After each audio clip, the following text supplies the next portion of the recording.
My name is Dave Pettigo, and I was with CEDIA for 14 years, just recently departed, and it's just an honor to be up here.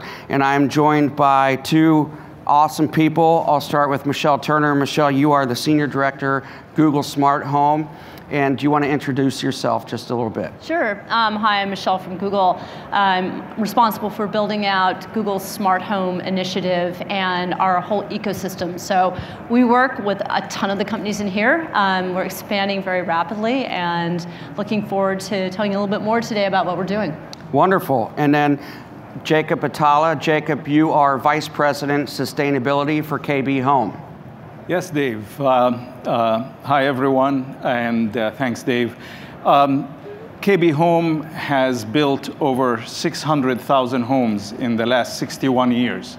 And even though they go back into the 50s and early 60s, every one of them I would consider it smart, had something special about it, because KB, we focus on innovations all the time. And over time, we continue to embrace and adopt smart technologies as they evolved, and we never sat it out. We always engaged, regardless of what the technology at that time, and we continue to evolve with it and looking into the future. So I'm looking forward to a great discussion. Wonderful, wonderful. So before we get going, just to let you know, we are streaming this on Facebook Live as well.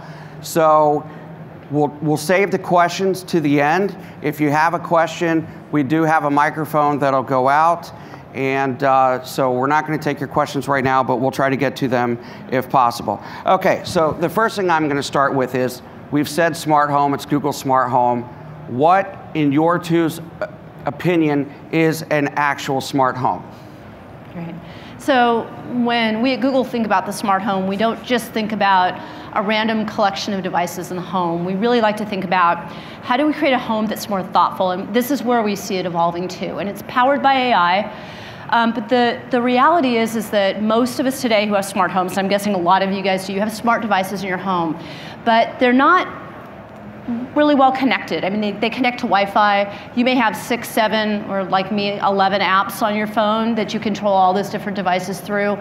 And you've got smart devices, but you don't really have a smart home yet. So at Google, we think about, how do we evolve to the thoughtful home? How do we start applying intelligence to these devices so that they can work together more seamlessly for people, so they don't have to work hard at making their home smart? This should just be done in the background. We have the capability to do this today. And so that's really where Google's headed. We work with partners, tons of partners that I see here today, actually right in front of me. And we work with installers and builders, really excited about what we're doing with KB Home to help the non-early adopters be able to have a truly thoughtful home that's powered by AI, is voice assisted, because that's really the layer over it. There's sort of the glue that makes it all very seamless, and makes us get into the kind of this next generation where the more mainstream consumer can have a home that really works with them, for them. And it's not hard, it's not challenging, and it's not intimidating. That's what we're moving towards. Yeah. Michelle, I agree with you.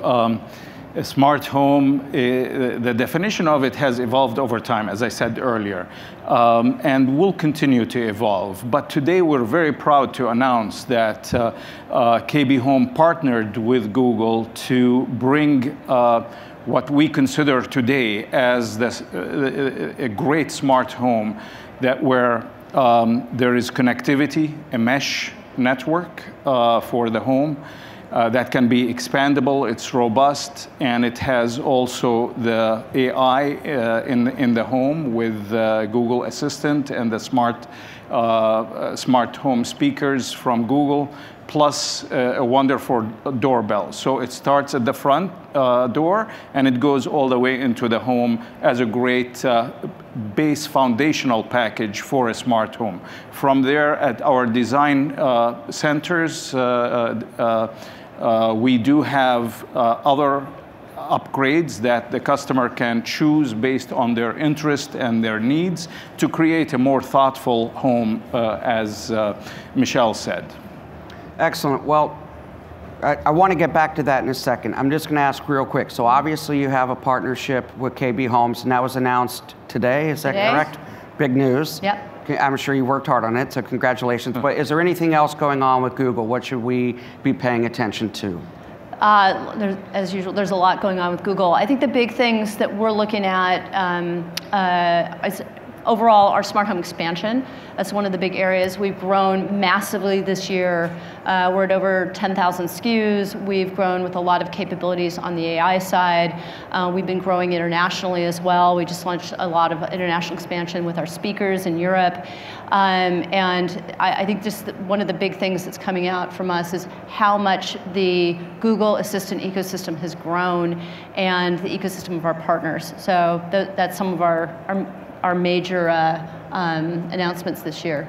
10,000 SKUs. That's a lot to manage. Yeah. So, Jacob, let me get back to you for just a second. Yeah. So actually, my wife and I, we're thinking about maybe getting to a new home, and so we've actually looked at some of the production home builders in Indianapolis, and I'm noticing this trend of the home builders offering more technology, and I think it's happened over the last couple of years. What do you think is driving that, and really, honestly, what is in it for the builder? Why does it matter to a builder? It matters for the builder because our customers are expecting this and desiring this. We see it now in cars, a lot of smart cars, and why wouldn't the house also have a camera that tells you what's happening outside, like the cameras in cars and so on? So the expectation is there. And for us at KB Home, we look at smart systems. I want to take it to a little bit broader perspective, and then I'll bring it back to smart systems. I want to say that why is a sustainability guy standing here talking about smart homes? We look at sustainability as efficiencies, high efficient home, but also a smart home. And I think they're interchangeable because a smart home can do automated lighting, can do, tell you information in real time about your energy usage, your water usage. So all these things are important to us. And in sustainability also we care about health and wellness, and there are aspects to smart home related to health and wellness. So all these things, as a builder, what are we delivering? We're delivering a sanctuary. We're delivering a place that you can relax, rejuvenate, and a place of love. And I think that these systems can help in making, as Michelle said, making life simpler, easier, convenient, and that's the thoughtful home that we're all striving for.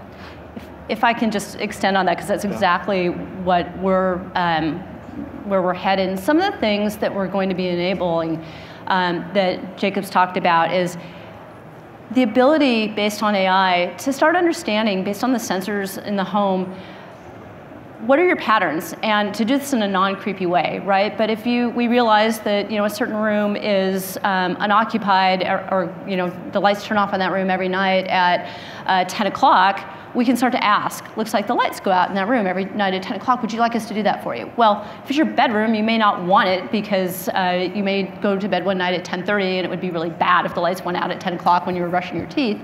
On the other hand, there are other ways that we could just make that much more natural in the home. And I think today that sounds a little bit, I wouldn't say revolutionary, but it's pushing the edge a little. I really believe that this mainstream adopter, they're just going to expect that, because when they think about getting a smart home, they're going to say, of course that's what my smart home knows how to do.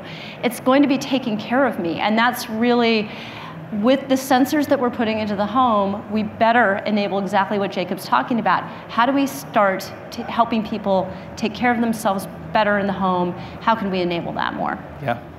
Well, and it certainly sounds like, in my opinion, I think that artificial intelligence, we're going to see a lot of the innovations are not going to be revolutionary. You are going to see small iterative changes that just make it easier to use. how important would you say, AI, voice control to the home over the next 5 to 10 years? I mean, so right now, penetration is pretty good, but you're only using it for a few devices. Do you expect the overall smart home to almost control everything over the next few years, or is it going to still take a little bit longer? I personally think it's going to take a little longer. Okay. You hit on something I think is really important, and that is, people ask me a lot, what's the killer app for the smart home? And I don't think there's one. I don't think there's one big revolutionary change. What I'm seeing that's driving usage in the smart home are how we're making simple everyday tasks easier. So Google Assistant has routines, and I have a good night routine. And it very simply I'll say, okay, Google, good night, and it turns out the lights in the house, but it turns on my bedside lamps. It arms my security system. It makes sure that my cameras are turned on. It plays me, you'll like this one. It actually lights up a cricket sound because my husband likes to go to sleep to the sound of crickets, and so it plays crickets for 15 minutes and then it goes off. But in that simple command of, okay, Google, good night, I'm able to just do all those things. And I think it's really, that peace of mind that comes from my alarm system is on, my doors are locked, lights are off except for the ones that I want to have on, and my house is safe and secure, and I didn't have to run around for 15 minutes before going to bed to take care of all that. It's simple, but I think it's really one of those things that helps make people's lives better. Yeah. Well, so when you talk about making people's lives better, I'll use my father as an analogy. So he recently passed, but the last few years of his life, I used another voice assistant connected to lights because he didn't have the ability to turn the lights on in the middle of the night, and it really changed. It made his life so much easier. So looking at KB Homes as an example, so are you looking at the aging population? Are some of these things, when you say wellness, and you could include the tunable lighting, circadian rhythm, or bioadaptive lighting, whatever you want to call it, how are you kind of catering to the aging population? Very good question. So recently we did a demonstration home, and we are building another one now for next year. These are our places where we disrupt ourselves, where we learn from our own experiences and the experiences of our partners like Google. And the one we just demonstrated a few months ago was about how a smart home can enable an elderly person to stay in their home longer rather than have to go to a nursing home or long-term care somewhere else. So technology is an enabler in that sense. And what's important, just to also go back to the AI, is that we now are seeing that these, what used to be disparate systems for us, each one separate, like an air conditioning system, separate from the lighting system, the water heating system, and so on, we're seeing how we can all bring them together under the umbrella of artificial intelligence, where each of these systems can report back data to artificial intelligence that takes that data, understands it, and analyze it in certain ways, send it back to different devices that will do different things for the person to enable their mobility and help the people that love them and care of them for them somewhere else to know that they are protected, they are okay and doing well. So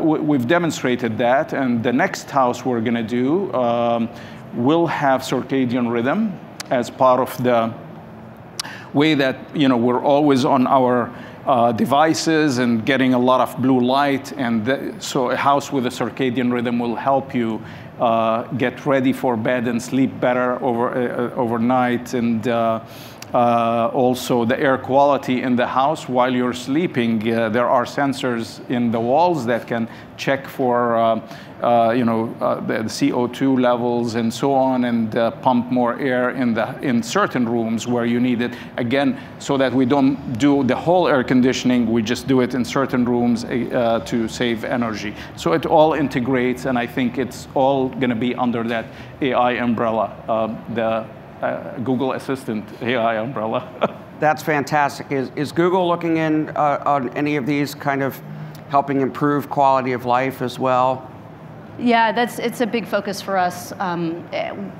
Again, we think about this as the thoughtful home, and so a thoughtful home, by the very definition, has to help improve the quality of life. And I think some of the use cases Jacob is talking about are right there. There's a couple of things to think about. When you install a number of smart devices in the home, you've created a sensor network inside of that home. Mm-hmm. And that sensor network can start to give information feedback, like Jacob was talking about, that can light up different experiences, right? So whether it's helping an older person be able to navigate their home more effectively. My mother-in-law has Alzheimer's. We have a number of cameras in the house, just so we know what's going on. And there are other things that we have in the house that can help us help her, and help us have a lot of peace of mind of what's happening with her on a daily basis. For people that are disabled, being able to have the voice assistant help them out, whether it's turning on the lights or other chores in the house, we can do that. But also thinking about, what do elderly services look like? What do security services look like? How do we enhance security? And then one of my favorite things is just, okay, Google, do the chores. So we can get to know the best time of day to light up appliances, right? So most of in fact, I think almost all of the major appliance manufacturers work with the Google Assistant today. So getting smart on the back end about what's the best time of day to run appliances. As like in California, we're moving to a time of use plan where energy is more costly at certain times of the day, so you don't want to be running your car charger at noon. So making sure that the dishwasher runs at the right time, the Roomba is running at the right time, just by saying, okay, Google, run my chores, or do the chores, and it understands the best time of day to be running your appliances automatically. I don't have to worry about it. I can go after work, or I can go to sleep, and it's just taking care of that. And both of those kind of comments go back to one thing which I don't think we pay attention enough to, is there's actually a return on investment for the products that you put in. So whether it is staying out of a skilled nursing facility where you're spending $5,000 to $10,000 a month on those, and if you stay a year, $50,000 to $100,000 of savings, or whether it's energy, there's certainly benefits there that I think, especially the home technology professionals, need to go out to their clients and say, look, these are some things that, yes, there's some upfront costs, but there's long-term savings. And Dave, one more thing about that. We're also saving the customer time. Mm-hmm. And that's money. To a lot of people, that's a lot of money. And giving them another 15 minutes in the day to enjoy themselves and relax, rather than have to do, remember to do all these chores yourself and manage the energy management of them. I think that's the next big thing. Time is the only resource you can't replace. Right. So, okay, so let's switch a little bit, switch gears. We'll get a little, let's talk about wireless. So what is your approach from a KB Home perspective from wireless? Where are things going? 5G is going to certainly be a big disruptor as we move forward. 10 gigabit per second transmissions. So big deal. Where are things going with wireless over the next couple of years? KB Home is flexible. We, back in the early days of CEDIA, I used to come to the conference and we look at these big cabinets where we put structured wiring and so on. And we still do structured wiring for the homes, but we think today where we need to be is with the mesh network, like the Google Wi-Fi mesh, where it's flexible, robust, and it can extend into the backyard, into the garage, a man cave in the garage, so on and so forth. And so we're enabling the house with the best technologies available today, mesh network, and for tomorrow will continue to evolve as things move forward. And there is always a need for wire in the house. We'll continue to do some of that as well. Okay, so do you see production builders in general? So from a CEDIA perspective, we've seen that some production builders are not only not making it part of a standard offering, but actually not allowing to put hard wires in.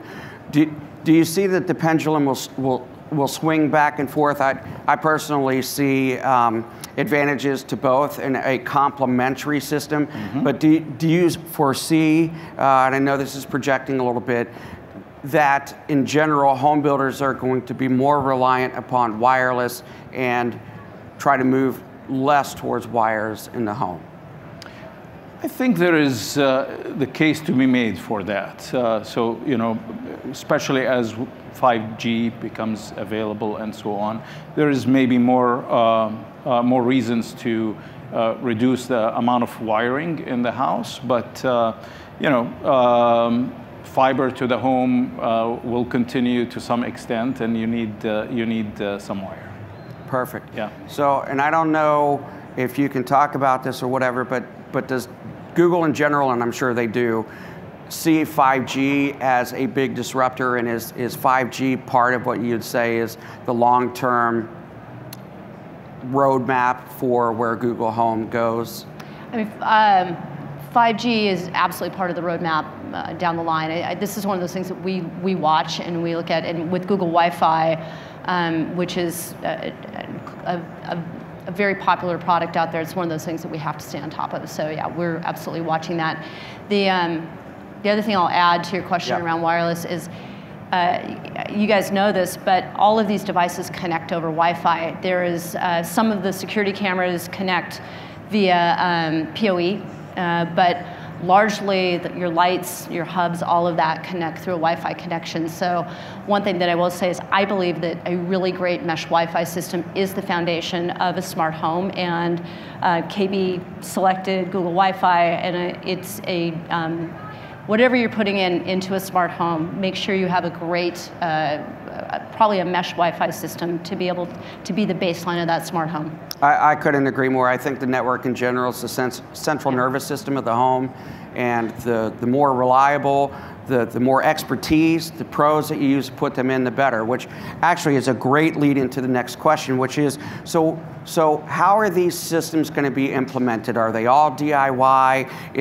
Should everybody who's a home technology professional be worried about not having business over the next few years? Where do you see the professional install industry kind of going? So KB Home has a long relationship with CEDIA and low voltage trades that we respect tremendously and work with all the time. In the case of the partnership with Google, we elected to choose the third leg to the stool of this partnership is Dish Smart Home Services, which we engaged to deliver the package post-move-in to the customer and to integrate it in the house for them with other things that are in the house, the thermostat, the door lock, and so on, integrate it all, give them the smart home experience quickly within a couple of hours, and you know, help them also train. It also comes with some tech support, back-end tech support. I think that's really where it should be, Dave, because for someone to say, welcome to your home, here are all these devices, good luck, it's going to take them days, if not weeks, to integrate everything with some frustration. We're trying to say, no, the smart home is about ease and convenience, and it starts with great integration with white glove service from the get-go. Yeah. And sorry, I'm just going to clarify. So is there a support system like a recurring monthly revenue or contract or whatever to help the customer have support? Because we all know, like, software updates come out and something doesn't work or whatever. How has KB kind of navigated that? You know, for KB, one of our, we have a checklist for smart home devices. One of my items on that checklist is that things that we adopt have to be over-the-air updated, okay? If they're not, we don't even look at them. Sure. And so, and I love the fact that on our smartphones, all apps, you don't have to answer, should I download the new version or not? It's happening for you automatically. And I think that's where the home is going. In where we're at today, we don't have a recurring revenue for any party here. The Dish partnership offers our customers 60 days of unlimited tech support. Okay. And I think in the 60 days, they would have put all the things that they needed to do, put them together. Of course, it will continue in the future, but Dish is always available for them to continue. We're available for them to support them as well. Perfect. Yeah. And on the Google Nest devices that are part of the KB Home package, those are supported by Google Nest. So if for some reason your doorbell feed isn't working right, you can call Google and we'll take care of that. Okay. And perfect. Google and Nest, talking about Nest, the Nest Pro dealership network is just a fantastic network that we depend on and work with to support our customers as well. Right. So wonderful. Well, and so I mean that kind of leads into a little bit of, so you say like everything falls into the Nest ecosystem as an example. So you had mentioned earlier that there's not one solution that fits all. Where do you think things go from an industry perspective, bigger than Google? Is there going to be one standard that rules it all? Or how, as we continue to add more and more sensors on, how are we going to make sure that everything kind of seamlessly operates all the time and is reliable? That's a great question. I don't see us as an industry settling on one standard. Google has bet big on Thread. We like Thread a lot because of the security. But from an ecosystem standpoint, I work with everybody. BLE Mesh, Zigbee, Z-Wave, anything. And so I think we're still at a point right now where the underlying standards are going to continue to sort out. I do think that we have to be very, very focused as an industry on privacy and security and making sure that these protocols are very secure because they're in your home. And so this is something we care about deeply at Google. However, I think for a consumer standpoint, the thing that the consumers see, the consumers don't care. And they shouldn't care. They shouldn't have to worry about this, especially as we get more into the mainstream market. They use a voice assistant as their overlay operating system. In fact, we did, I think it was about 18 months ago, we went out and we surveyed consumers on what they consider to be the main technology behind the home. And we were thinking, was it Zigbee, was it Thread, was it BLE? It was Google Assistant and Alexa. So the consumers see their operating system for the home being the voice-activated operating system. That's interesting, and you brought up privacy. I'm just very curious. Is KB hearing anything from consumers who are worried about privacy or any of these products going in the home, and Google as well? Do you think that the perception of a loss of privacy is holding back adoption, or do people want convenience more than privacy? I can tell you from what I'm seeing, people want convenience more than privacy. Privacy is paramount at Google. As somebody who has released a lot of products at Google, privacy is one of those things that we spend weeks on. The number of privacy councils that we have to go through and reviews is astounding. But I do think that consumers, and this pays off for the consumers really want convenience, but they want to trust their provider. Yes. There has to be trust there. And so our job at Google, our job working with KB is to make sure that we're creating a platform that consumers can trust. And I think there's always going to be people that are concerned about privacy. If you're super concerned about that, you're probably not going to adopt a smart home, right? Yep. And KB is always about choice. That's almost known about KB, because we have design centers where people do have choices in finishes and systems that they put in their home. So they also have a choice in terms of, do they not want something, Sure. They can turn it off and so on. But our role is to make sure that to be a good curator. We're the curator of smart systems that go in these homes. And as a curator, your job is to partner well. And I think that we trust the Google platform to be a good platform to go forward with. Wonderful. Well, speaking of Google, I consider Google to be part of the big companies. I call it fall gangs, which is Facebook, Apple, LG, Amazon, Netflix, Google, Samsung. It used to be GAFA, just Google, Apple, Facebook, Amazon, but now these big companies are coming.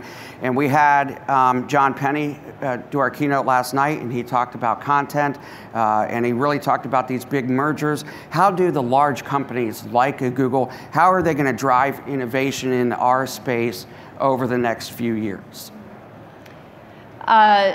We have, wow. In this space, we have so much coming over the next few years. I think it's a really amazing time for the folks that are here at CEDIA today to be partnering with Google and many of these other companies, because the innovation is just getting started. And I can tell you this as somebody who works across multiple teams at Google. What we're doing and what we're bringing to the home over the next few years is so exciting. And our goal is to make it easy for you to be able to manage and install, and not more challenging, but actually easier, so that you're able to get to more customers with more products that are interesting, that your customers are asking for. A lot of our innovation around making the thoughtful home and making it truly simple and easy to use, I think is going to drive a lot of adoption. That's where, when I look at the innovation, it's what we're doing on the assistant side through voice control, through things like routines, through things that are like, intelligent understanding of who's in a room, and so what should my behavior be in that room versus another room. Things like that just happen under the, behind the scenes that you shouldn't have to worry about, your customers shouldn't have to worry about, but they just make home feel better. That's the type of innovation that we're driving in the smart home space that I think is going to make it really, really exciting for you. And I will also say, I think we're seeing more of a move towards DIFM. I'm fairly handy. I've got a lot of Nest products in my house, installed a whole bunch of thermostats. But when I got to installing my Nest Hello doorbell, I needed to upgrade my transformer from a 12 volt to a 16 volt. It just wasn't working. And I needed to call the neighborhood electrician. And so once you're in that home, there's a really easy way for you to say, gosh, I just installed the doorbell. I noticed you have an older thermostat. Is there a way, are you interested in upgrading your thermostat? How about your smoke detectors? There's just a real easy way for you to start driving more adoption in that home once you're in there. So I think DIFM is as this market evolves, it's absolutely where we're headed. Just to clarify for your Facebook folks, if you don't know, DIFM is Do It For Me, and there is also a Do It With Me. But so that leads me to my last question, and then we'll open it up for questions, which is, so this show, we're here at CEDIA, it's all about the home technology professional and the industry around it. Do you feel that that the installation workforce is going to be viable for the next 5 to 10 years? Is this something where all DIY is going to take over, or do you feel that a well-trained workforce is positioned? I certainly have my opinions, but do you think it's well positioned for these companies to not only keep going, but to actually prosper? Our partnerships that I mentioned, partnership with Dish Smart Home Services, our partnerships with our trades, that have been with us for 10 plus years, working with the same trade and working across different states with somebody like Guardian, for example.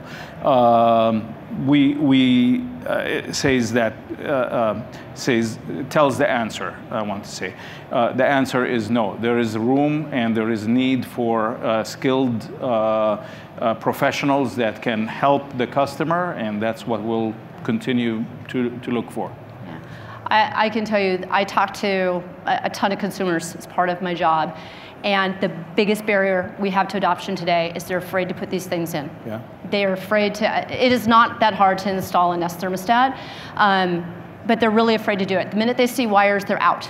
And so, but they're very, very interested in, how do I get into the smart home? How do I get into the thoughtful home? We have lots of companies that are, lots of the lighting companies that we work with that are, getting people involved in the thoughtful home with lighting to start with. And then they want to move forward, but they just don't know how. And that's why we rely on you guys, because we cannot grow this market without you. Consumers really need you to be in there and helping them figure out, how do I set up my smart home? How do I get the basics done? I think there's a huge opportunity for growth for this market. I will stand on a soapbox for 1 second. So for the last few years, I've also overseen CEDIA's market research, and the only thing that's happened in the last 5 years of what people would say is a commoditized market is that the average integration company's revenue has doubled, their average job size has doubled, and their net profitability has actually doubled, so they're 4 times more profitable than they were 5 years ago. So I also agree with you completely that there is so much money to be made for many years to come. I'll ask you one quick question. How does a home technology professional, how can they interact with Google? Oh gosh. Well, we have a big booth right down there in the hallway. And we have a whole team of folks that if you are a pro and you're interested in working with Google and Nest, please come down and talk to us. That's one reason that we're here, and we are absolutely looking to grow the number of partners that we're working with in the space. So please come talk to us. That's the best way. We're all here today, and we're here to talk with you guys. Wonderful. And Jacob, is there anything, I guess you're dealing with Dish, so if they wanted to go to Dish and talk to them about that program, but is there any other programs that a home technology professional might be able to do with KB Home? Yeah, I mean, the people the trades, the low voltage trades that work with us, we're always looking for more partnerships in markets, and we welcome the interaction. Just want to add one more thing, Dave. To me, collaboration is innovation. And I just want to mention that last week we were at Google along with about 15 partners of ours that are partnering in that concept home we're building for next year. It's called Project with K for KB Home, and it has a hashtag of Where Tomorrow Lives. That being together in a single room, in a room, one day, all of us talking together about how do we collaborate, how do we integrate, how do we bring the AI to do the things that we just talked about for the last half hour. That's innovation in itself. And so we're always open to hearing from trades and product manufacturers on great new ways to make the home of the future better and easier for our customers. Yeah. Wonderful. Michelle and Jacob, I'll say thank you so much. Really appreciate it. And all of you have a great rest of the show.